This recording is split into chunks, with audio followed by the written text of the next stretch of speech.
যদি কখনো বিচার বিভাগ এরকম হয়ে যায় যে বিভাগ হিসাবে যদি কখনো ওই যে স্বেচ্ছাচারিতার কথা আমরা বলি বা ওইরকম পরিস্থিতি হয়ে যায়, সেইটাকে কিভাবে রাষ্ট্র ট্যাকেল করতে পারবে? দেখুন, এটা কিন্তু বিচারকদের স্বেচ্ছাচারিতা রোধ করার জন্য সুপ্রিম জুডিশিয়াল কাউন্সিল আছে, এবং যদি অধস্তন বিচারালয়ের বিচারকদের ক্ষেত্রে এটা ঘটে তখন সেটা নিয়ন্ত্রণ করার জন্য সুপ্রিম কোর্ট আছে। সুতরাং চেক অ্যান্ড ব্যালেন্সের ব্যবস্থা কিন্তু সংবিধানেই রাখা আছে। সে কারণে কখনোই কেউ একেবারে একক ক্ষমতাশালী হয়ে স্বেচ্ছাচারী হয়ে যাবে এটা কিন্তু রোধ করা হয়েছে কনস্টিটিউশনাল প্রভিশনগুলোর মাধ্যমে। সুতরাং সংবিধানে পৃথকীকরণের পাশাপাশি চেক অ্যান্ড ব্যালেন্সের ব্যবস্থা যেভাবে রেখেছে সেই ব্যবস্থা কার্যকর থাকলে এটা স্বেচ্ছাচারী হওয়ার কোনো সুযোগ হবে না ভবিষ্যতে বলে আমরা মনে করি। আমাদের দেশে শত শত আইন আছে, অনেক আইন আছে, কিন্তু আইনের প্রয়োগ নাই। এই যে বিচার বিভাগ পৃথক হলো, আমাদের দেশের সবকিছু নিয়ন্ত্রণ হচ্ছে রাজনীতি, আমাদের সবকিছু নিয়ন্ত্রণ করে। তো যদি রাজনীতিবিদদের উইল না থাকে, রাজনীতিবিদরা যদি আন্তরিক না হয়, তাহলে কি বিচার বিভাগের এই পৃথকীকরণের সুফল পাওয়া যাবে মনে হয়? দেখুন, সবসময় আমরা বলেছি যে আপনার ভেতরের মানুষটা যদি সঠিক বিবেক দ্বারা তাড়িত না হয় তাহলে তো যত ভালো আইনই হোক সেটা কিন্তু সুফল আপনাকে দেবে না।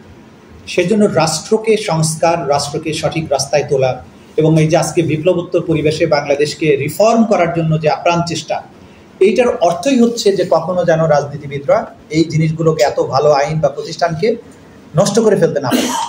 তো আপনাকে আশাবাদী হয়েই কাজ করতে হবে, যেহেতু 5ই আগস্টের বিপ্লবের পরে বাংলাদেশ গুণগত পরিবর্তনের দিকে ধাবিত হচ্ছে, রাষ্ট্র তার নতুন চেহারায় ফিরছে, নতুন সম্ভাবনা তৈরি হচ্ছে। সেই যাত্রায় একটা গুরুত্বপূর্ণ সংযোজন এখানে হয়েছে। আমরা সবসময় পজিটিভলি থিঙ্ক করছি। আমরা মনে করি আগামী দিনে যারা রাজনীতিবিদ আসছেন, আগামী দিন যারা রাষ্ট্র শাসন করবেন, তারাও নতুন চিন্তা ভাবনা নিয়েই আসবেন এবং বাংলাদেশ একটা স্বপ্নের যে অভিযাত্রা শুরু করেছে সেই যাত্রায় আমরা পেছনের খারাপ দিকগুলোর দিকে আর চিন্তা করছি না, আমরা সবসময় সামনের দিকেই চিন্তা করছি। আমরা অশুভ কোনো কিছু চিন্তা করছি না। এই অধ্যাদেশে কোনো অসঙ্গতি আপনার চোখে পড়েছে? পুরোটা পরে দেখে হয়তো অসঙ্গতির ব্যাপারটা বলা যাবে। আমরা এক খোলা চোখে যতটুকু দেখেছি, আরো ডিপলি পড়লে হয়তো এই ব্যাপারে আপনাকে জবাব দেওয়া যেত। আপাতত মনে করি না এটা সঠিক আছে। একটা বিষয় যেটা হচ্ছে, আপনি একটু মন্তব্য করবেন কিনা, গতকালকে প্রধান উপদেষ্টার কারণে বাংলাদেশে একটা অসম্ভব কাজ সম্ভব হয়ে গেল। বিডিআর বিরুদ্ধে রিপোর্ট আসছে গতকালকে, কেমন কি আছে তা তো আমরা। সুপ্রিম কোর্ট সচিবালয় অধ্যাদেশ 2025, এটি একটি দীর্ঘ প্রতীক্ষিত আইন। বাংলাদেশ স্বাধীন হওয়ার পর থেকেই স্বাধীন বিচার ব্যবস্থা প্রতিষ্ঠার একটা অন্যতম শর্ত ছিল যে একটা স্বাধীন সুপ্রিম কোর্টের অধীনে স্বাধীন সচিবালয়ের যদি না থাকে তাহলে অধস্তন আদালতের বিচারকদের নিয়ন্ত্রণ, তাদের বদলি, তাদের শৃঙ্খলা রক্ষা, এই সব কিছু স্বাধীনভাবে করা সুপ্রিম কোর্টের পক্ষে সম্ভব ছিল না। বিশেষ করে সুপ্রিম কোর্টের যদি আর্থিক স্বাধীনতা না থাকে তাহলে নিম্ন আদালতের বিচারকদের উপরে সুপ্রিম কোর্টের যে কন্ট্রোল থাকার কথা সেটা কিন্তু কখনোই সম্ভব হচ্ছিল না। এই আইন প্রণয়নের মাধ্যমে দীর্ঘদিনের যে একটা দাবি ছিল জনগণের, বিচার বিভাগীয় কর্মকর্তাদের এবং বাংলাদেশে যারা আইনের শাসন দেখতে চান তাদের সবার একটা দাবি ছিল অবশ্যই যেন সুপ্রিম কোর্ট একটা সচিবালয় প্রতিষ্ঠা করা হয়, যেটার অধীনে পুরো বিচার ব্যবস্থাকে এটার আওতাভুক্ত করা হয়। অন্তর্বর্তীকালীন সরকার শেষ পর্যন্ত এই কাজটা করেছেন। এটা অবশ্যই আমরা মনে করি জাতির জন্য একটা গুরুত্বপূর্ণ কাজ হয়েছে এবং বাংলাদেশের বিচার বিভাগের ইতিহাসে একটা সোনালী সংযোজন হয়েছে। যদিও এই অধ্যাদেশ জারির সাথে সাথে আরও কিছু কাজ বাকি রয়েছে। সেকশন 1-এ যেমন বলা হয়েছে যে সেকশন 7-এর যে বিধানাবলী সেগুলোকে আরেকটি গেজেটের মাধ্যমে প্রকাশ করতে হবে। সেটা সময়ের ব্যাপার মাত্র, কিছুদিনের মধ্যেই আমরা আশা করছি সেই পর্বটাও হবে। এই পৃথক সচিবালয়ের প্রতিষ্ঠার মাধ্যমে সরকারের দিক থেকে বিচার ব্যবস্থাকে স্বাধীন করার ব্যাপারে যতটুকু করার ছিল সরকার সেটা করেছেন, কিন্তু এখন পুরো দায়িত্বটা চলে গেছে বিচার বিভাগের কর্মকর্তাদের কাছে, বিচার বিভাগের উপরে, মাননীয় বিচারকদের উপরে। স্বাধীনতা মানে যা ইচ্ছা তাই করা নয়, স্বাধীনতা হচ্ছে যা করা উচিত সেটা করার স্বাধীনতা থাকাটাই হচ্ছে স্বাধীনতা। সে কারণে এই বিচার বিভাগের পৃথক সচিবালয় যখন হলো, বিচার বিভাগ সুপ্রিম কোর্ট সম্পূর্ণভাবে প্রশাসন বিভাগ থেকে আলাদা হলো, এই সময়ে বিচার বিভাগের দায়িত্ব অনেক বেড়ে গেছে। এখন বিচারকদেরকে মনে রাখতে হবে যে জাতির একটা গুরুত্বপূর্ণ জায়গায় তারা যে দায়িত্বটা পালন করছেন সেটা যাতে সবসময় জনগণের প্রত্যাশা পূরণ করতে পারে, ন্যায় বিচারের সকল স্ট্যান্ডার্ড মেনটেন করতে পারে এবং জাতি যাতে ন্যায় বিচার প্রাপ্তির তাদের যে অধিকার সেটা যাতে সঠিকভাবে পায়।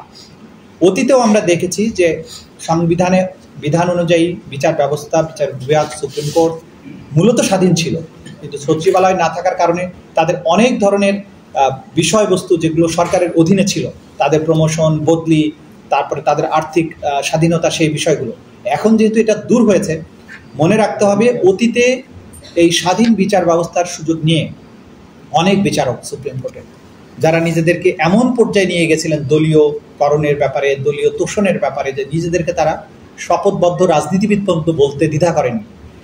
এই ধরনের বিচারকের কোনো স্থান বাংলাদেশে আর থাকবে না। এবং স্বাধীন বিচার ব্যবস্থা প্রতিষ্ঠা হওয়ার পরে, সচিবালয় প্রতিষ্ঠা হওয়ার পরে আমরা আশা করব বিচার বিভাগে সেই সমস্ত মাননীয় বিচারকরাই আসবেন যারা নিজেকে সবসময় বিবেক এবং সংবিধান এবং আইনের কাছেই জবাবদিহি মনে করবেন, অন্য কারো কাছে।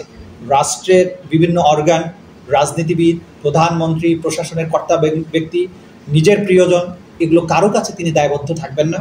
তিনি শুধুমাত্র আইন, সংবিধান এবং বিবেকের কাছে দায়বদ্ধ থাকবেন। এমন একটি বিচারালয় প্রতিষ্ঠিত হবে এবং ওই ধরনের বিচারক যারা অতীতে বাংলাদেশের বিচারাঙ্গনকে কলঙ্কিত করেছেন, এইরকম কোনো বিচারক এখানে আর আসবেন না। এইরকম একটা সুদিন দেখার প্রত্যাশা আমার মধ্যে আছে, নাগরিক হিসাবে আছে, একজন আইনজীবী হিসাবে আছে।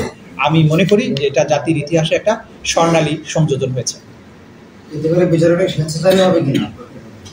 আমি কিন্তু সেটা ইতিমধ্যেই আপনাদেরকে বলেছি যে যখনই স্বাধীন হবে তখন আপনার রেসপন্সিবিলিটি অনেক বেশি বেড়ে যায়। আপনি যখন আরেকজনের অধীনে কাজ করেন তখন আপনার অনেক কিছু কন্ট্রোল করার দায়িত্ব যিনি আপনাকে কন্ট্রোল করবেন তার উপরে বর্তায়। কিন্তু আপনি যখন স্বাধীন হয়ে যাচ্ছেন তখন একজন স্বাধীন মানুষের, স্বাধীন প্রতিষ্ঠানের রেসপন্সিবিলিটি অনেক বেশি বেড়ে যায়। সে কারণে আমরা মনে করি, আমরা সবসময় পজিটিভ। আমরা মনে করি এটা করার মাধ্যমে বিচার ব্যবস্থাকে, এই যে স্বৈর শাসন বলেন, সরকারের ইচ্ছা অনুযায়ী বিচার প্রাপ্তির যে চেষ্টা, এগুলোর অবসান হবে। অবশ্যই যখন আপনি স্বাধীন তখন তো স্বেচ্ছাচারী হবার সুযোগ একটা থাকবে। সেই জায়গাটায় আমরা বলছি যে বিচারক এমন লোকদেরকেই নিয়োগ করতে হবে যারা সেই রকম স্বেচ্ছাচারী হবেন না, যারা আইন, বিবেক এবং সংবিধান দ্বারাই পরিচালিত হবেন, অন্য কিছু দ্বারা নয়। যখন বিচারকরা আইন, সংবিধান এবং বিবেকের কাছে দায়বদ্ধ থাকবেন, কমিটেড থাকবেন জাস্টিসের প্রতি, তখন তাদের স্বৈরাচারী হওয়ার কোনো সুযোগ থাকবে বলে আমরা মনে করি। এখানে কয়েকটা কমিটি গঠন করার কথা বলা হচ্ছে, সেখানে দেখা যাচ্ছে যে মন্ত্রণালয়ের লোক আছে, অ্যাটর্নি জেনারেল আছে, সেক্ষেত্রে আমরা পুরোপুরি স্বাধীন হচ্ছি কিনা? মন্ত্রণালয় অথবা অ্যাটর্নি জেনারেলের অফিসের লোকজন থাকা মানে স্বাধীনতার হানি নয়। কারণ একটা রাষ্ট্রযন্ত্রের মাঝখানে সুপ্রিম কোর্ট কিন্তু একেবারে বিচ্ছিন্ন দ্বীপ নয়। আপনাকে রাষ্ট্রের সাথে, সরকারের বিভিন্ন অর্গানের সাথে এক ধরনের ওয়ার্কিং রিলেশনশিপ তো রাখতে হবে। সে কারণে এই বিধানগুলো স্বাধীনতাকে কোনো অবস্থাতেই ক্ষুণ্ণ করবে না। কারণ রাষ্ট্রের সাথে তো সম্পৃক্ততা থাকতেই হবে। বিচার বিভাগ তার বিচার কার্যের ক্ষেত্রে স্বাধীন, কিন্তু সেটা তো রাষ্ট্রেরই একটা অঙ্গ। যে কোনো একটা রক্ত নালীর মাধ্যমে তো রাষ্ট্রের সাথে সম্পৃক্ত। সে কারণে এই যে সংযুক্তিটুকু আছে সেটা এই প্রতিষ্ঠানটাকে ফাংশনাল রাখার জন্য প্রয়োজন হবে। এতে করে স্বাধীনতার কোনো বিঘ্ন ঘটবে বলে আমরা মনে করি। এই যে এত একটা বড় স্বাধীনতা